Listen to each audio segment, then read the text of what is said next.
এই ভিডিওটিতে আমরা দেখতে চলেছি ধনী দুলাল দুষ্ট আরব শেখরা কিভাবে তাদের টাকার কাছে অবলা এই পাখিগুলোকে হার মানতে বাধ্য করছে।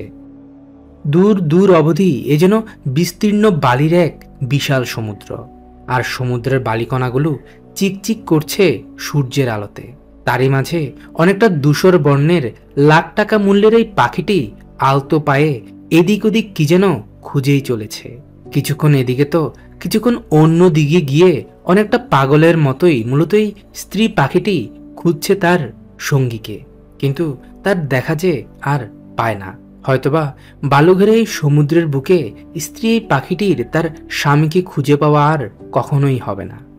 কিন্তু তার যে ডিম পাড়ার সময় ঘনিয়ে এসেছে, এই অসময়ে স্বামীকে হারিয়ে স্ত্রী হুবারা বাস্টার্ড পাখিটি যে এখন পুরোপুরি অসহায়। অন্যদিকে তার আশেপাশে থাকা অন্য সব পাখিগুলো যে ইতিমধ্যে ব্যস্ত তাদের স্বামী সংসার নিয়ে।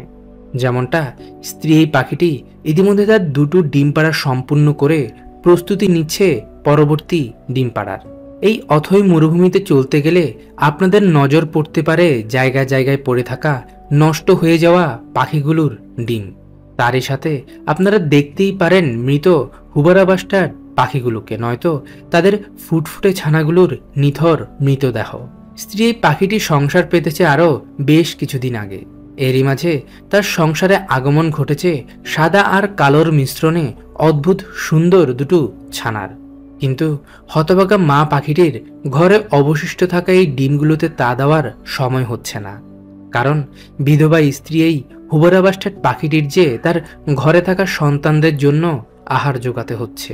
ইতিমধ্যে ঘরে থাকা ছানাগুলো ক্ষুধার তাড়নায় নিস্তেজ হয়ে পড়েছে, যা দেখে মরুভূমির আশেপাশে বসবাস করা হৃদয়বান মানুষগুলো ছানাগুলোকে পানি খাইয়ে জাগিয়ে তোলার চেষ্টা করছে। কিন্তু এখন কথা হলো, বালুঘের এই সমুদ্র হতে পাখিগুলো কোথায় গেল? কেনই বা জায়গায় জায়গায় পড়ে আছে তাদের নষ্ট হয়ে যাওয়া ডিম অথবা ছানারা? পাকিস্তানে অবস্থিত বেলুচিস্তানের এই মরুভূমির বুকে ইতিমধ্যে দামি দামি গাড়ি হাঁকিয়ে কারা যেন বেশ কয়েকদিন ধরে ঘুরপাক খাচ্ছে। মূলত এরা হলো সৌদি আরব দুবাইয়ের কোটিপতি ধনী দুলাল। পাকিস্তানি সরকারকে মোটা অঙ্কের টাকা খাইয়ে ডিসেম্বর থেকে জানুয়ারি মাস পর্যন্ত তারা এই মরুভূমির বুকেই বসবাস করে। কিন্তু কেনই বা তারা তাদের রাজপ্রাসাদ ছেড়ে মরুভূমির বুকে বাসস্থান গেড়েছে? দুষ্ট আরব শেখদের উদ্দেশ্য কেবল একটাই, হুবারা বাস্টার্ড পাখি শিকার। নানানভাবে নানান কৌশল অবলম্বন করে তারা এই পাখিগুলোকে শিকার করে থাকে, যার জন্য তারা তাদের নিজেদের দেশ থেকে শিকারী বাজ পাখি নিয়ে হাজির হয় এই মরুভূমির বুকে। অনেকটা ধূসর রঙের হওয়ায় বালুর সাথে এই পাখিগুলো মিশে থাকলেও শিকারী বাজ পাখির নজর এড়াতে পারে না তারা।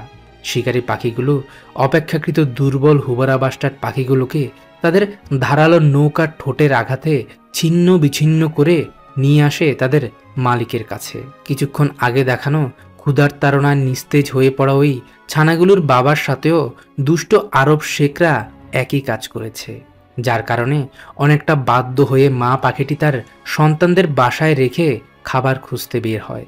কি জানি মা পাখিটিরও না একই দুরবস্থা হয় ওই আরব শেখদের হাতে।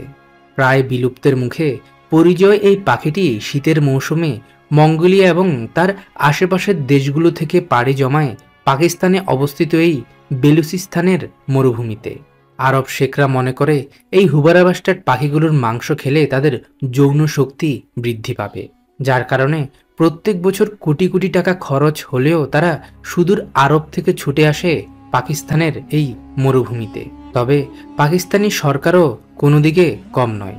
মাত্র অল্প কিছু টাকার বিনিময়ে তারা আরব শেখদের 2-1 মাসের জন্য এই মরুভূমির বুকেই তৈরি করে দেয় অস্থায়ী বিশেষ প্রাসাদ। তার সাথে কড়া নিরাপত্তা তো আছেই।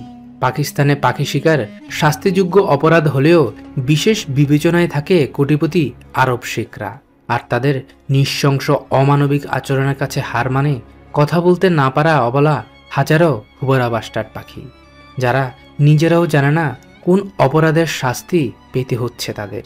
আরব শেখদের সর্বোচ্চ 100 থেকে 200 পর্যন্ত পাখি শিকারের অনুমতি থাকলেও তারা প্রতি বছর এক একজন হাজার হাজার পাখি শিকার করে নিয়ে যাচ্ছে তাদের দেশে। যার কারণে শেষ কয়েক বছর পাখিগুলোর বিচরণ তেমন একটা দেখাও যাচ্ছে না। হুবারা বাস্টার্ড পাখিগুলো এমন অস্বাভাবিক হারে কমে যাওয়ার ফলে এখন লম্পট আরব শেখরা জীবিত পাখিগুলোকে নিয়ে যাচ্ছে তাদের দেশে। এরপর অনেকটা জোর করে তাদেরকে বাধ্য করে কৃত্রিম প্রজননে তাদের শিকার করে নিয়ে যাওয়ার পর আলাদা করে রাখলেও কৃত্রিমভাবে অনেকটা জোরপূর্বক পুরুষ পাখিটির কাছ থেকে তারা শুক্রাণু নিয়ে স্ত্রী পাখিটিকে পুশ করে দেয়। এরপর স্ত্রী পাখিটি যখন ডিম পাড়ে তখন ইনকিউবেটরের মাধ্যমে ডিমগুলো ফোটানো হয়। দুষ্ট আরব শেখদের এমন নির্মম অমানবিক আচরণ কতটা যুক্তিযোগ্য বলে আপনি মনে করেন কমেন্টে অবশ্যই জানাবেন। ধন্যবাদ।